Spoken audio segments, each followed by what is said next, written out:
people being undrafted was unheard of, and sticking around in there. So like, tell me how that, like, how you really made it in there. Man, if I go back to my past, we'd be here all night. Yeah. You know, when I was coming out of junior college, so I had a choice I had to make. Either go play Division II, Division III, or take this 1 year opportunity to play Division I basketball at Oklahoma State. Mm-hmm. And so I was married at the time, had my son, and I was talking to my wife, and I was saying, you know, I can go play at Appalachian State somewhere, and or I can go to Oklahoma State for this 1 year, because I had screwed up when I got in college. So my eligibility had like kind of timed out from far as playing 2 years. And so I said, you know what, I got to take this opportunity to be on the big stage and get looked at. So I decided to go play with Coach Hamilton, Leonard Hamilton. And remember Richard Dumas? Absolutely. Yeah. And so he was coming in as a freshman. So he was my homeboy from Tulsa, Oklahoma. And so I said, you know what, let me just go and try to, you know, this one shot at stardom in a sense. And so came in, had a great year.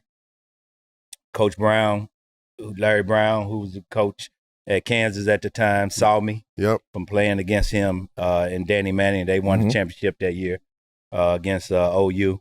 And he liked what he saw in me. And Coach Self, it's crazy. Coach Self was my assistant coach. Wow. You know, at the time. And Coach Self and Coach Brown was friends. And Coach Brown ended up taking the San Antonio job. It's just crazy how this stuff happened. Yeah. And he told Coach Self if he was going to draft me, he'll have me out at a school. We can talk about this stuff now. I was about to say, like, I think the statute of limitations from that time period. The way college basketball now, this is exactly child's play. Child's play. But he had me out at a you know, another college and take me in the next year's draft. It so happened I was getting ready to go play for. I said, okay. So I was getting ready to go play for Grand Canyon, Paul Westphal. Yeah, okay. He was a coach at the time. They just won the national championship. And he ended up taking a assistant coach job with the Phoenix Suns. So I said, well, I ain't going there. And so I said, you know what? I said, Coach Self, tell Coach Brown I'm coming out. And he said, well, we can't draft him, but he can come into free agent camp. Gotcha. And because they already had their draft pick was Vernon Maxwell. Okay. So me and Max was in training camp together. And so I ended up having a great training camp. Had like a lot of people asking me, you know, who's your agent? I didn't have an agent at the time. Yeah. And so I called my coach, Coach Ham. I said, I need an agent. So he gave me Ron Grinker. I don't know if you remember Ron Grinker. I heard the name. But he gave me Ron Grinker, and then Coach Brown said, John, you know, we can guarantee you $10,000. You know, this is like play money right now. We guarantee you $10,000. I said, well, Golden State is offering me $50,000 guaranteed to come in. And, you know, I have a kid at the time, and I'm like, so me coming out of school poor, and I'm like, 50,000, 10,000, 50,000, 10,000. That's not even a question. I like 50,000 guaranteed. That's not even a question. That ain't a question. Then I said, Coach, and because I just want to be loyal to him because he gave me opportunity to come in. Shot, yeah. I said, if you can go get, you know, your owner to guarantee me the 50,000, I want to play for you. He said, okay, let me see. Come back. He said, no, that's all. I said, well, Coach, I got to go, man. I got to take this 50,000. Yeah. I got to go to Golden State. Didn't realize the you know, economics of living in Golden State and compared to living in Texas. Yeah. Living in the Bay Area, a lot different. You'd have took that 50,000. I think that was going very fast. Exactly, going very fast. So I ended up going out to Golden State, ended up obviously making the team, playing with Mitch Richmond, Malik Manute, Chris Mullin, you know, Ralph Sampson, playing with all these guys, and end up, you know, having a decent year, but wasn't a great year because he wasn't playing me that much. Yeah. Just because of some stuff I'm not going to get into with Coach Nelson. I'm going to give him his respect tonight. Okay.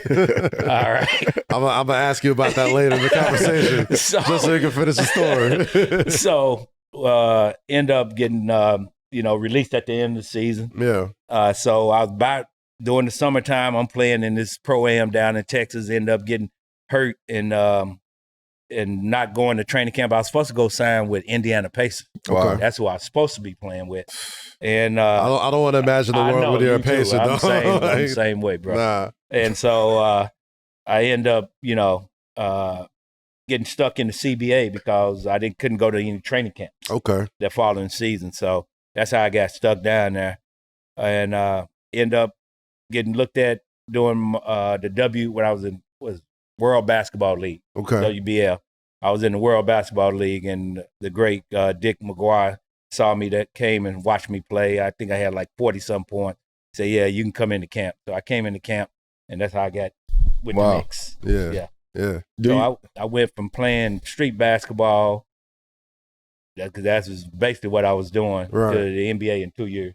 Damn. Yeah. Do you feel like going undrafted gave you, like, your path was that much harder, probably 2-3 times harder than the next player who had more of a linear path?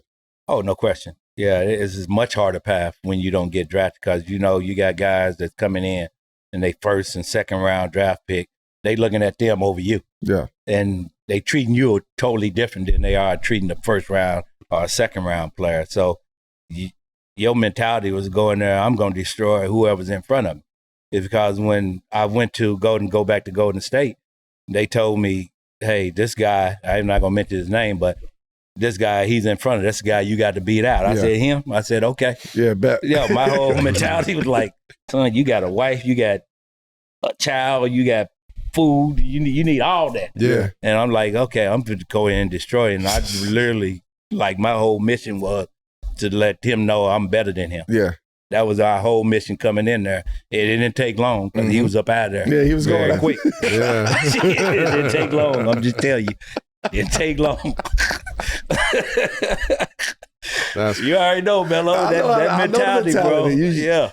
Once you tell me that's that, yeah, it's go time. It's go time. Yeah, don't hold me back. Exactly. Exactly. Man, and I think one thing to really put in proper perspective of how much John Starks of a dog he was, a first in the modern NBA and still one of only 5 undrafted players to ever become an all-star. With Connie Hawkins, Ben Wallace, Brad Miller, Fred VanVleet, and you. Wow. I didn't know that. Does that give you validation on how, or, how did it make you feel to sort of know that, like, All-Star Game's about to happen right now, like, to make it the way you made it, seems like the road less traveled.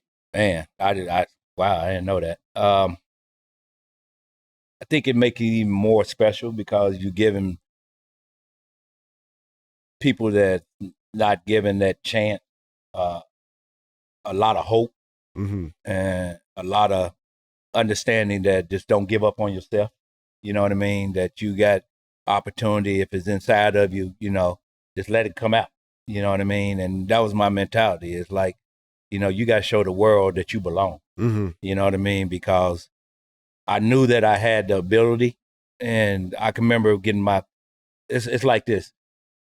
When I tasted being around all-star players, and when I went to the dunk contest, I'm like, dude, you can do this. Yeah. That's exactly my mentality. You got to Because I was around it, and I'm like sensing everything that's going on. I'm like, son, you could be an all-star. That was my mentality. And so that even amped up the workouts. Yeah. You know what I mean? Yeah. They're like, okay, your goal was to be an all-star, and I came back with a whole different perspective that following season. And so it's no better place to be. And Melo done it thousands and thousands. It can get old with him. He done it thousands of times. But I can remember being at the All-Star game, and we was in the locker room. I'm in there with Reggie and all these guys, Shaq and all these guys. And I told him, I said, listen here, fellas, I know this All-Star game. Sometimes it could be just like, just go out there and BS around. And it wasn't. I said, this may be my first and it may be my last one. Yeah. I said, we coming to play. Yeah. And we came out that locker room. We came to play. We ended up winning. I was like, I ain't BSing around, bro. Like, bro, I was taking advantage of the opportunity. Oh, you got man. to. You know what I mean? You got to, because you never know when you're gonna get back there.